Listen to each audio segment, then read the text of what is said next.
Hi friends, అందరూ ఎలా ఉన్నారు? మీరందరూ బాగుండాలని కోరుకుంటూ ఇప్పుడు వెళ్ళిపోదాం దెయ్యాల ప్రపంచంలోకి. ఫ్రెండ్స్, ఇది రాయలసీమలో జరిగిన రియల్ హర్రర్ స్టోరీ. గుప్త నిధుల గురించి ఒక నిండు ప్రాణాన్ని బలి తీసుకున్నారు. అప్పుడు దొరల కాలం అది. సుమారు ఒక 90 సంవత్సరాల కిందట జరిగిన యథార్థ ఘటన ఇది. ఆ కళ్ళారా చూసింది ఎవరో కాదు, స్వయంగా మా అమ్మగారే. మా అమ్మ వాళ్ళే చూసి నిజంగా అది జరిగి ఆ సంఘటన ఊహించుకుంటే వెన్నులో వణుకు పుడుతుంది. అంత భయంకరమైన సంఘటన. ఎందుకంటే ఆ గుప్త నిధుల గురించి ఒక నిండు ప్రాణాన్ని ఎలా బలి తీసుకున్నారో, ఆ ప్రాణం పోయిన కొట్టుకుంటూ కుటుంబం గురించి ఎంత ప్రాధేయపడ్డాడో ఒక అమ్మాయిని ఆ స్టోరీ చెప్పుకుందాం. ఇంతవరకు నా ఛానల్ని లైక్ చేయకపోతే లైక్ చేయండి, షేర్ చేయకపోతే షేర్ చేయండి. ఫ్రెండ్స్, మీకు నచ్చినట్టయితే మీ యొక్క లైక్ని నా ఛానల్కి ఎంతో సపోర్ట్ని ఇస్తుంది. సబ్స్క్రైబ్ చేయండి ఫ్రెండ్స్. ఓకేనా ఫ్రెండ్స్? ఇప్పుడు వెళ్ళిపోదాం. అది ఒక రాయలసీమలో ఉన్న పల్లెటూరు, హరివరం అనే ఊరు. ఆ ఊరులో పొలం పనులు చేసుకుంటూ ఉండేవారు మా నాన్నగారు. మాకు బాగా పొలం పని ఉంది. వాళ్ళు దొరగారు దగ్గర నేను పని చేస్తూ ఉన్నాను. పొలం పనులు చూసుకుంటాను, కూలి వాళ్ళు ఎంతమంది వస్తున్నారో చూసుకుంటాను, అన్నీ చూసుకుంటాను. అది దగ్గరగా అది డిసెంబర్ నెల, చల్లగా చలికాలం, పంట చేతికొచ్చిన టైం అది. పంటలు వేసి కుప్ప వేసిన టైము. కుప్పలకి కాపలాగా ఉండమన్నారు నన్ను మా దొరగారు. నేను అన్నం తిని నేను కుప్పకాడ కావలి కోసం వెళ్ళాను. అయితే వెళ్తే నన్నెవరో పిలుస్తున్నారు. నా పేరుతోటి నన్ను ప్రతిరోజు ఆ కుప్ప దగ్గర పిలుస్తూ ఉంటే, రాజు అనని పిలుస్తుంది అమ్మ.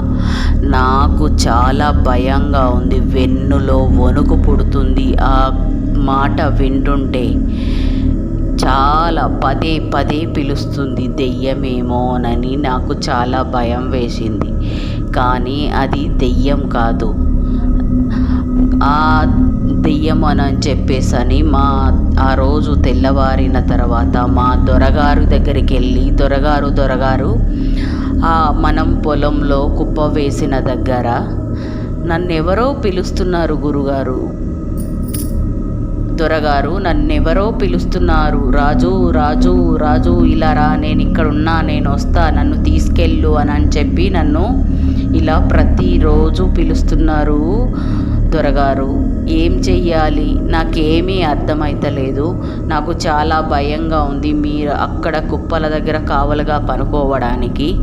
అది దెయ్యమో భూతమో ఏమో నాకేం అర్థమైతలేదు అని చెప్పి నేను మా దొరగారికి చెప్పాను.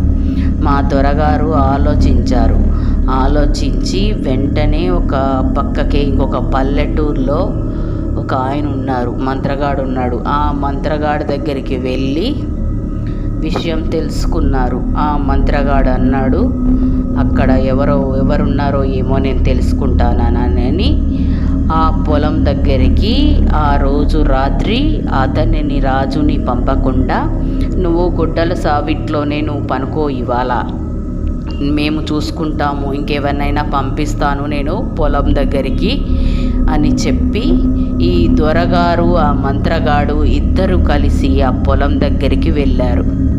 వెళ్తే అక్కడ చూస్తే ధనలక్ష్మి ఉంది, ధన పిచాచి ఉంది, రెండూ ఉన్నాయి. ఆ ధన పిచాచి, ఈ ధనం అన్నది నీది కాదు, ఆ రాజుది ధనం అన్నది. ఆ రాజుని నాకు ఆ ధన పిచాచి ఇలా అన్నది, నేను ఇవ్వను, ఆ రాజుకే ఇస్తాను అని ధనలక్ష్మి చెప్పింది. ఆ ధన పిచాచి మాత్రం, నేను ఇస్తాను, కానీ నాకు ఆ రాజుని నాకు బలి ఇవ్వాలి, బలి ఇస్తే ఇక్కడున్న గుప్త నిధి మొత్తం నీదే అని చెప్పాడు. చెప్పంగానే ఈ దొరగారు బాగా ఆలోచనలో పడ్డాడు. ఆ గురువు గారు అన్నారు, ఇంకా దీని మీద ఆశలు వదులుకో, ఇది రాదు, ఆ నిండు ప్రాణాన్ని బలి ఇస్తేనే నీకు వస్తుంది, దక్కుతుంది, లేదంటే దక్కదు అని చెప్పారు. చెప్పంగానే ఈ దొరగారు ఆలోచిస్తూ ఉన్నారు, ఏం చెయ్యాలి ఇప్పుడు, ఎలా అని చెప్పి. అప్పుడు బంగారం అని అంటే చాలా ఆశ ఉంటుంది కదా, దొరలకు ఎట్లా ఉంటుంది, ఎక్కడ భూములు అవన్నీ అందరి భూములు ఆక్రమించి అధికారం వాళ్ళ చేతుల్లోనే ఉండేది. భూమి ఉంటేనే, డబ్బు ఉంటేనే విలువ. మేము అందరం ఆయన కిందనే పనిచేసేవాళ్ళం. పోలీస్ స్టేషన్ కూడా అప్పుడప్పుడే వచ్చింది మా పక్క గ్రామంలో. మా గ్రామంలో ఇంతవరకు పోలీస్ స్టేషనే రాలేదు. అయితే ఆ రోజు మళ్ళీ నేను పూజలో చూస్తాను అని ఆ మంత్రగాడు చెప్పారు. మంత్రగాడు చెప్తే పూజలో చూసిన తర్వాత పూర్తిగా ఏం చెయ్యాలి అని చెప్పేసి ఆ ధనపిచాచి అన్నది చెప్పింది. చెప్పిన తర్వాత అదే ప్రణాళిక చేద్దాము అని చెప్పేసి ఆలోచించుకున్నారు వాళ్ళు. ఆ దొరగారు అతనికి ఏం చెయ్యాలి, ఇంకా రాబోయేది నిండు పౌర్ణమి. ఆ పౌర్ణమి రోజే ముహూర్తం. ఆ ముహూర్తం రోజే ఇలా చేద్దాం, మనం చేస్తేనే మనకి ఫలితం వస్తుంది అని చెప్పారు. సరే గురువర్య, మీరు ఎలా చెప్తే అలానే చేద్దాము అని ఆ దొరగారు చెప్పారు. సరే, నేను చెప్పినట్టు చెయ్యి, అతనికి కొత్త బట్టలు కుట్టి ఇవ్వు. ఆ బట్టలు అతనే అప్పుడు ఆ రోజే వేసుకోవాలి. నేను ఒక మంత్రం ఇచ్చిస్తాను, ఒక పసుపు ఇస్తాను. ఆ పసుపు నీళ్ళతోటి అతనికి స్నానం చేపి, నేను ఒక తీర్థం ఇస్తాను, ఆ పొడి ఇస్తాను. ఆ పొడి తీర్థంలో కలిపి అతనికి తాగిపియి. తర్వాత నా వశంలో ఉంటాడు. మనం ఎలా చెప్తే అలానే జరుగుతుంది అని చెప్పారు. సరే గురువర్య, మీరు ఎలా చెప్తే అలానే చేద్దాము అని చెప్పేసి అతను ఆ దొరగారు ఆ గురువర్యలతో ఇలా అన్నారు. సరే, ఇవన్నీ తీసుకొని వెళ్ళు, నేను చెప్పినట్టు చెయ్యి అని అన్నారు. ఇంకా 2 రోజులు ఎదురు చూసిండ్రు. ఆ 2 రోజుల తర్వాత రానే వచ్చింది. పిండార పోసినట్టుగా వెన్నెల వెలుగు. ఈ రాజుకి పెళ్ళయి పిల్లలు ఉన్నారు, 2 బాబులు ఉన్నారు రాజుకి. ఆ రోజు యథావిధిగానే పనికి వెళ్ళిండు రాజు. పనికి వెళ్ళిన తర్వాత రాజుని అంతకుముందు 2 రోజుల నుంచే వీళ్ళు ప్రణాళిక ఆచరిస్తూ ఉన్నారు. ఈ విషయం వాళ్ళు ఆ దొరగారు భామార్ది వీళ్ళందరూ ఒక 4-5 కలిసి చేసిండ్రు. అయితే ఫ్రెండ్స్, ఆ రోజు రానే వచ్చింది. 2 రోజులు తర్వాత నిండుకున్న తర్వాత నిండు పౌర్ణమి వచ్చింది. అతని రాజు, అరే రాజు ఇట్రారా. దొరగారు, చెప్పండి దొరగారు, ఈ రోజంతా నువ్వేం తినకు, ఉపవాసం ఉండు, ఒక పూజ ఉన్నది, మనం పొలంకి వెళ్ళాలిరా అని చెప్పేసి చెప్పిండ్రు. సరే దొరగారు, మీరు ఎట్లా అంటే అట్లా ఇవాళంతా నేను ఒక పొద్దే ఉంటాను. ఫ్రెండ్స్, ఒక్క పొద్దు నేను ఉన్నాను. నా చేత ఆ పొడి వేసి నీళ్లు తాగిపిస్తే నేను ఈ లోకంలో లేను, ఏ లోకానికో వెళ్ళిపోయా. కొత్త బట్టలు, కొత్త చెప్పులు, కొత్త టవలు ఇవన్నీ ఇచ్చిండ్రు. ఇవన్నీ వేసుకున్నాను. తలారా స్నానం చేసి కొత్త బట్టలు, కొత్త చెప్పులు అన్నీ కొత్తవి ఇచ్చారు. నేను అనుకున్నా, ఎంత దయగల్ల వాళ్ళు ఈ దొరగారు అని అనుకున్నా. కానీ ఇలా చేస్తారు అని అనుకోలేదు నేను ఎన్నడూ. అవన్నీ వేసుకున్నా. నేను తీర్థం తాగాను. ఏమంటా తాగానో, నేను వాళ్ళ ఆధీనంలో వెళ్ళిపోయాను. వశీకరణం అంటారు కదా, నన్ను వశీకరణం చేసుకున్నారు. వాళ్ళు చెప్పినట్టే వింటున్నాను. అది అర్ధరాత్రి సమయం నన్ను అక్కడికి తీసుకెళ్ళారు. నేను వాళ్ళు ఎలా చెప్తే అలానే వింటున్నా. అక్కడికి వెళ్ళిన తర్వాత నన్ను అక్కడ వంగమని చెప్పిండ్రు. ఒక 5 దీపాలు, మట్టి దీపాలు వెలిగించిండ్రు. పెద్దగా ముగ్గు వేసిండ్రు. ముగ్గు వేసి గుమ్మడికాయలు కోసి పసుపు, కుంకుమ, ఎర్రని అన్నము, జంతు బలి ఇవన్నీ ఇచ్చిండ్రు. బాగా మంత్రాలు చదువుతున్నారు. నాకు ఇవన్నీ అర్థమవుతుంది, కానీ నేను ఏమీ వాళ్ళకి ఎదురు చెప్పలేకపోతున్నా, ఏమీ మాట్లాడలేకపోతున్నాను నేను. కానీ వాళ్ళు చెప్పినట్టే చేస్తున్నాను. ఈ విషయము ఎవరు చూడకుండా చెయ్యాలి అని అన్నారు. ఎవరు చూడకుండా చెయ్యాలి అన్నారు. కానీ అదే టైంలో మా అమ్మ అప్పుడు పల్లెటూరులో ఆమెకు అంత భయం ఉండేది కాదు. ఏ రాత్రి అయినా సరే మా తాతగారు అది కోత కోసి అక్కడ పొలంలో కుప్పలు వేసిండ్రు కదా, మళ్ళీ మా పొలంలోకి వెళ్ళాలని వాళ్ళ పొలం మీదకి వెళ్ళాలి. అక్కడ వెళ్తుంటే ఇవన్నీ వీళ్ళందరినీ చూసి మా అమ్మ ఒక పొదల చాటు చేరి ఈ తతంగం అంతా చూస్తూ ఉంది. మా అమ్మ చూస్తూ నిలబడ్డది, వీళ్ళేం చేస్తున్నారా అని. వీళ్ళు ఇదంతా చేసి అతనిని, రాజు దన్నం పెట్టరా, ఇక్కడ అమ్మ ఉన్నది దన్నం పెట్టరా అని చెప్పేసని ఇలా వంగి దన్నం పెడితే ఫ్రెండ్స్, ఒక్క వేటుతోటి తల నరికేసిండ్రు.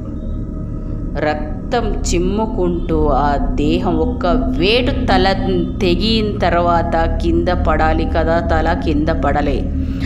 ఆ 5 దీపాలలో ఎగురుకుంటూ ఒక దీపం తర్వాత ఆ దీపంలో పడ్డది, ఆ దీపంలో పడ్డది, ఆ దీపంలో పడ్డది, ఆ దీపంలో పడ్డది. 5 దీపాలలో ఎగురుకుంటా పడి ఎక్కడైతే ఆ గుప్త నిధి ఉందో, ఆ ధన పిశాచి ఉందో అక్కడ పడింది ఫ్రెండ్స్. అక్కడ పడిన తర్వాత అప్పటి వరకు వాతావరణం అంతా సైలెంట్గా ఉంటే కీచురాళ్ళ సౌండు, నక్కల ఊలలు భయంకరంగా వస్తున్నాయి. ఈదురుగాలులు, ఏదో ప్రళయం వచ్చినట్టుగా అయింది. అక్కడ తల పడిన తర్వాత భూమి కంపించింది. ఆ భూమిలోకెళ్ళి 5 గమాలాల బంగారం బయటికి భూమిని పెగిలించుకొని పైకి లేచింది. లేచిన తర్వాత ఆ బంగారాన్ని అంతా తీసి ఈ దేహం తల తెగి అక్కడ పడిన తర్వాత ఆ శక్తి అన్నది అది తీసేసుకున్నది. గిల కొట్టుకొని శరీరం కొట్టుకొని చనిపోయిండు.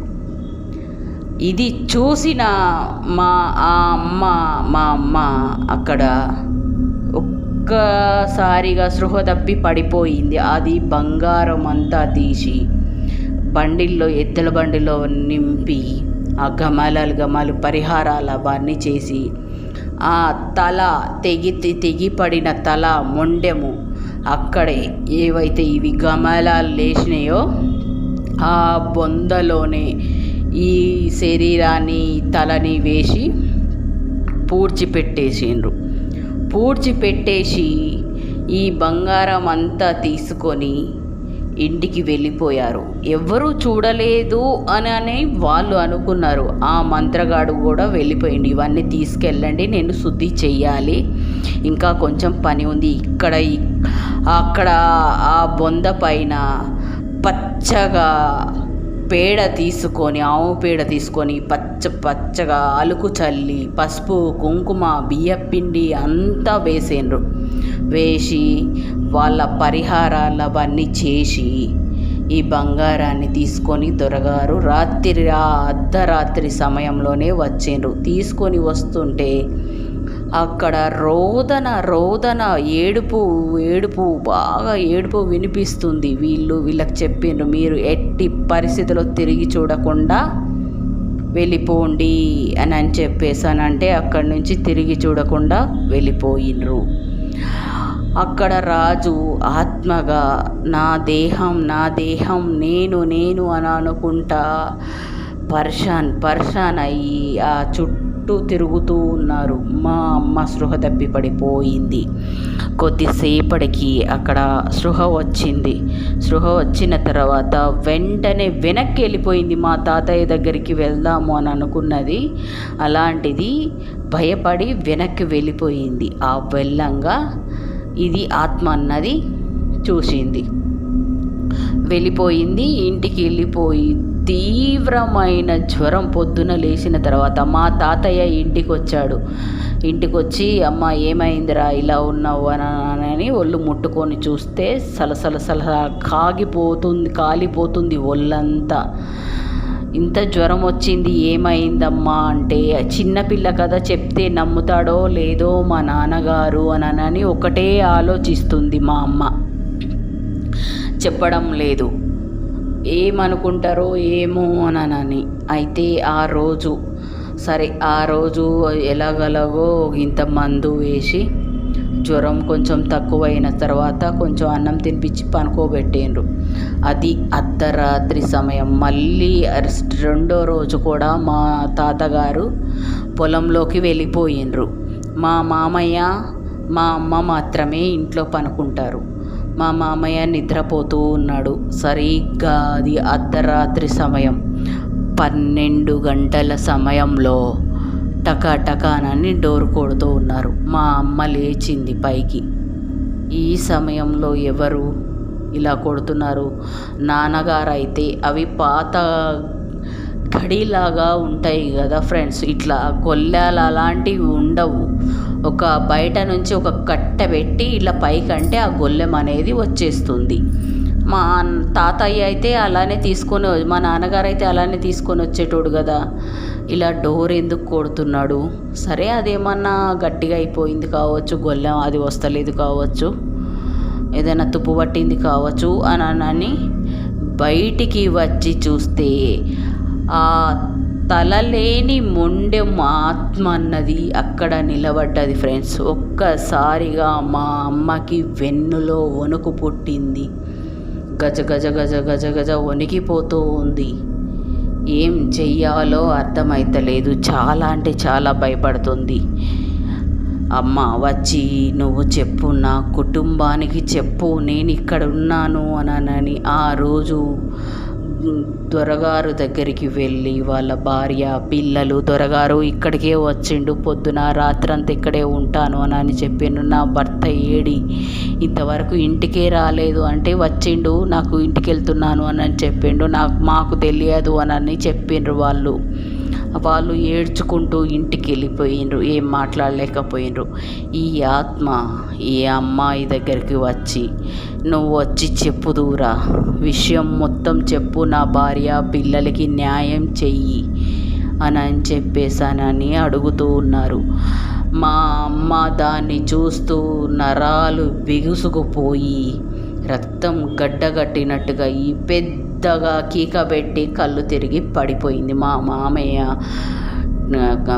పర్షా నవ్వుకుంటూ పరిగెత్తుకుంటూ మా అమ్మ దగ్గరకు వచ్చి, ఏమైందమ్మా, ఎందుకు పడిపోయాను, ఇక్కడ ఎవరున్నారు, ఎవరు లేరు కదా, ఎందుకు ఇలా అని చెప్పేసానని వెంటనే మా తాతయ్యని కబురు పెట్టిండ్రు. మా తాతయ్యకి పక్కకే ఉంటారు చుట్టాలందరూ, వాళ్ళందరూ వచ్చిండ్రు మా అరుపుకి. ఏమైంది అని అనుకుంటా.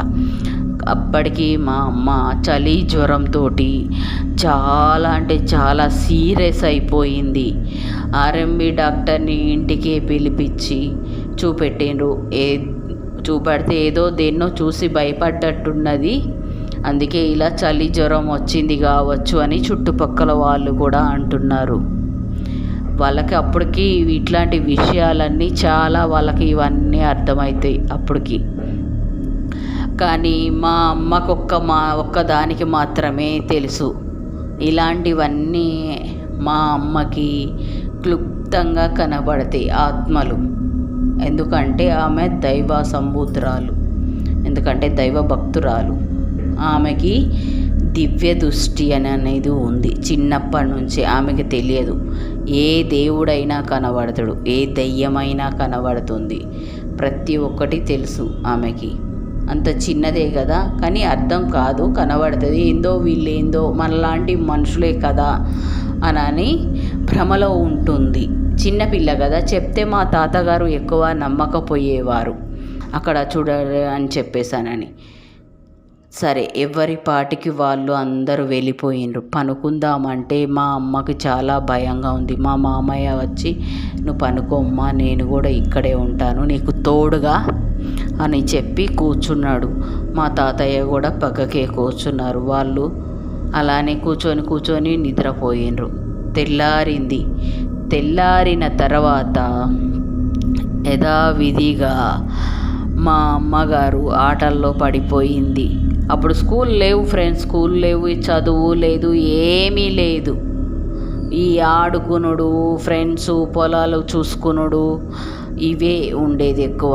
ఎందుకంటే మా అమ్మమ్మ అన్నది చిన్నప్పుడే చనిపోయింది. మా అమ్మ పుట్టంగానే ఏదో వ్యాధి, ఏదో పురుగు కుట్టిందంట. కుట్టిన తర్వాత వెంటనే చనిపోతే మా అమ్మ వాళ్ళ మేనత్తలే మా అమ్మకు పాలు ఇచ్చి సాదుకున్నారు.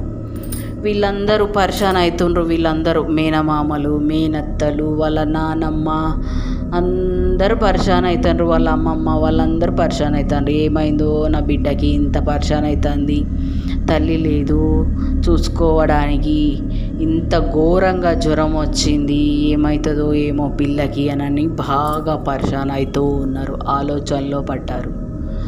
అయితే ఇలాగే ఒక వారం రోజులు గడిచింది. ప్రతిరోజు రావడం.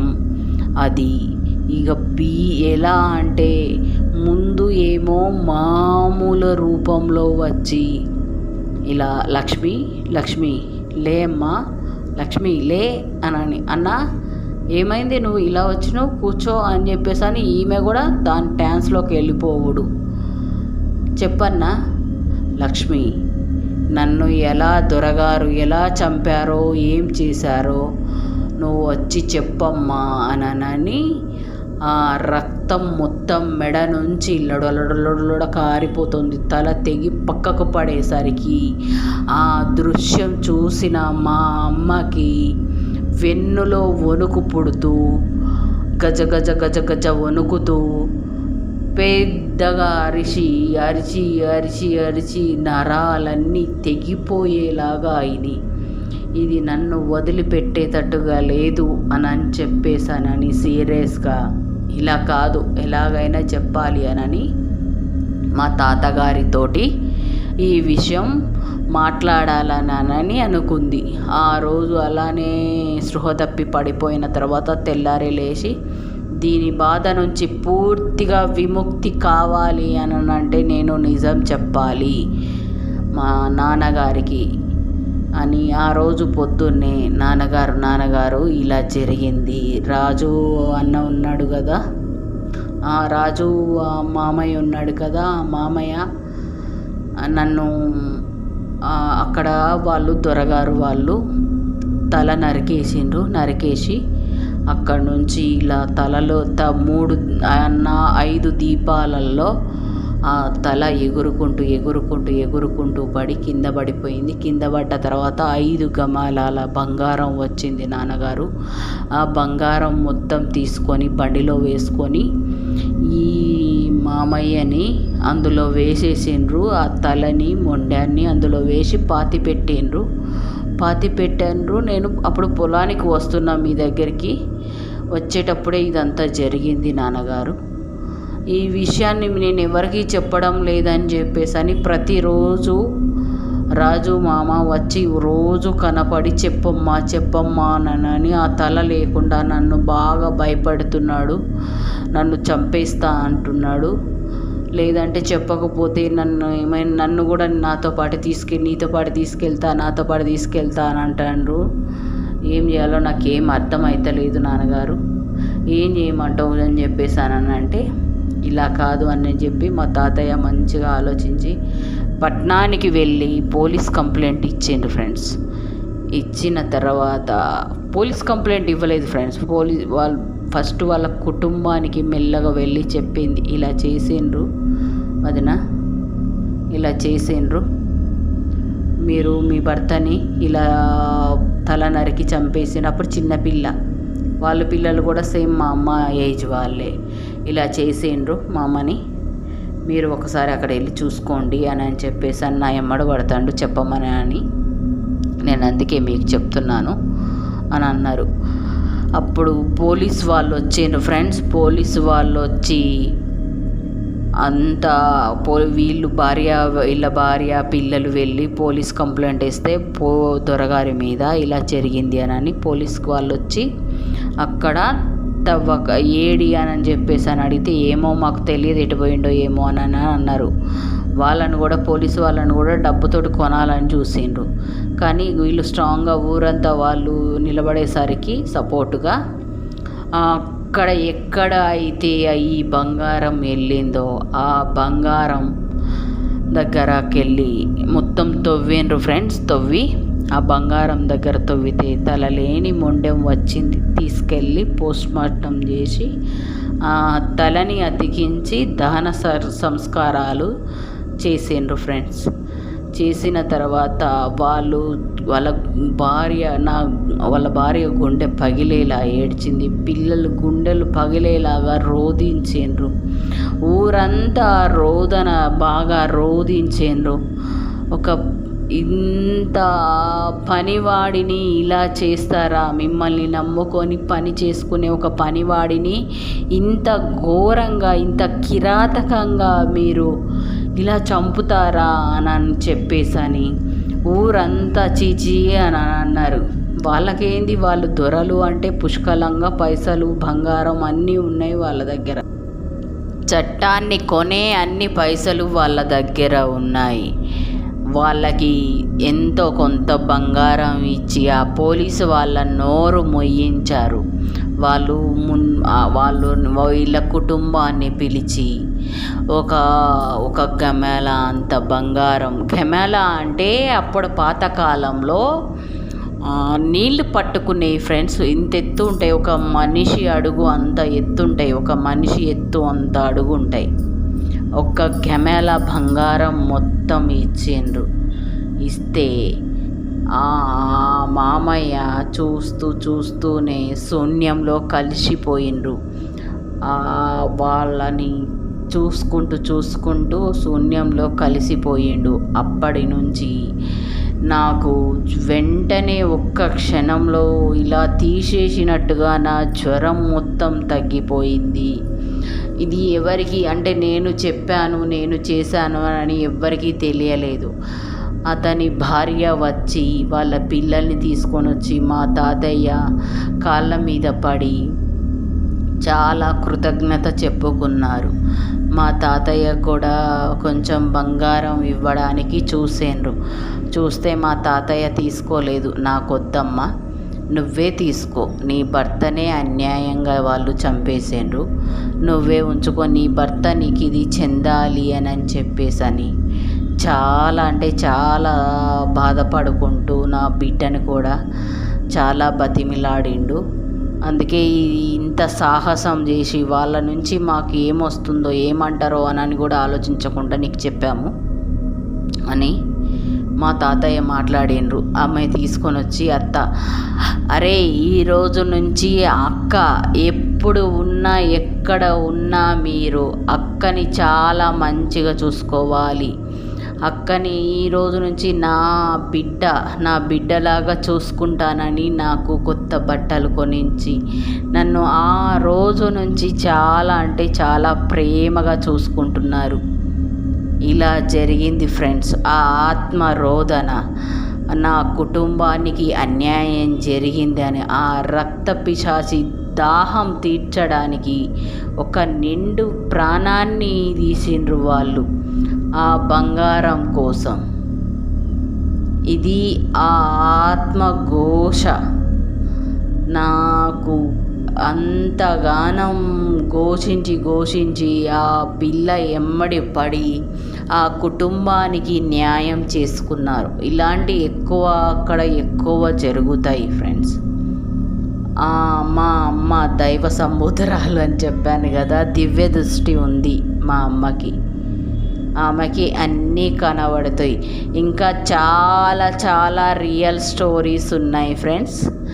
నా ఛానల్ని ఫాలో అవుతూ ఉండండి. ఇలాంటి ఎన్నో రియల్ హర్రర్ స్టోరీస్ని మీ ముందుకు తీసుకొని వస్తాను. ఇది గుప్త నిధి గురించి ఫ్రెండ్స్, ఓకేనా? నా ఛానల్ని లైక్ చేయండి, షేర్ చేయండి, సబ్స్క్రైబ్ చేయండి. ఓకేనా friends? Thank you so much friends చూసినందుకు. ఇంకా చాలా ఉన్నాయి, నాకు ఇలా చెప్పడం తెలియదు ఫ్రెండ్స్. ఏమంటారు ఏమో రికార్డ్ ఇట్లా రాసుకోవడము, ఇవన్నీ జరిగిన కథ ఎలా చెప్పిందో మా అమ్మ నాకు, నేను యాజ్ ఇట్ ఈజ్ అలానే మీకు చెప్పాను. మీరు నమ్మితే ఇది రియల్ స్టోరీ, నమ్మకపోతే నమ్మిన వాళ్ళు నమ్మని వాళ్ళు నమ్మకండి.